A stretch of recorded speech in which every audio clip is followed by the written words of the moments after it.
cerca hasta Aquarium, un clásico de Valencia, una coctelería, ¿no? Tenemos aquí a Quintalecio de Albacete. ¿De dónde eres? De Albacete. De Albacete, que lleva aquí ¿cuántos años? 43 años. Buenos días, Quintalecio, cuéntanos. Hola, ¿qué tal? Pues esto es una cafetería muy tradicional, que lleva muchos años, desde el año de la Riada, del año 1957. Sí, Llevamos ya 4 generaciones de clientes, sí. Padres, abuelos, hijos, nietos, conocemos a todos los clientes, su nombre, hacemos bocadillitos, aperitivos, costelería, hacemos de todo. Sí. Sí. Y cuéntanos, ¿quién ha pasado por aquí? Muchísimas personas. Por aquí mucha gente, importantes en Valencia. mucha gente famosa. Sí. Y gente de Valencia que tú te acuerdes especialmente. También, jugadores de fútbol, presidentes de fútbol, Sí. actores, directores, todo. Porque esto que ha sido un punto de encuentro. Sí, exacto. Eso A es mediodía, para la hora del cóctel. a mediodía, por la tarde, por la noche. El vermú. Sí, toda Todo. clase de... Sí, Todo. muy bien. Aquí estamos encantados por la clientela. Yo desde recuerdo muchos aquí años. a Jesús Barrachina, Exactamente.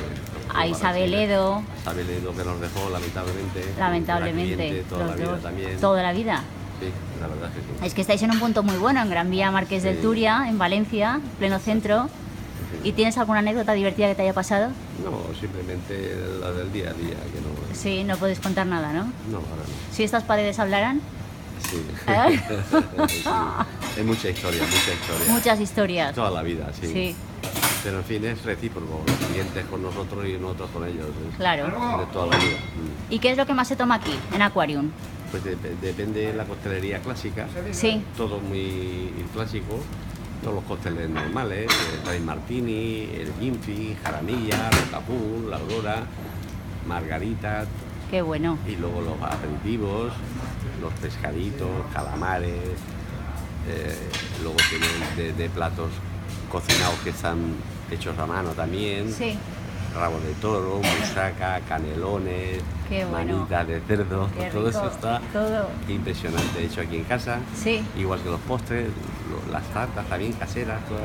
Qué Pues la bien. gente eso lo valora mucho también. claro. ¿Y qué tenéis más movimiento, entre semana o el fin de semana? No, entre semana está más calmadito, el fin de semana es cuando hay más movimiento. ¿Se anima? Viernes y sábado, que es cuando ¿Y que la es gente local o extranjeros? No, aquí casi siempre son gente, la misma clientela. Sí, Y mucha gente joven, eso sí, se va renovando. Gente Antiguamente era más mayor, ahora vienen los hijos de los hijos, entonces se va renovando la clientela. También está la gente normal y la gente joven por la noche, que es la que sale por la noche. claro, claro. Entonces hay un equilibrio. No, no, Muy por bien. aquí hemos pasado todos. Sí, sí. Claro. Muy bien. Pues Quintalecio, pasaremos por aquí. Muy bien, cuando quieras. Gracias, lo que haga gracias, falta. gracias. A ustedes. ti. Hasta luego. Bueno, aquí está un clásico Aquarium.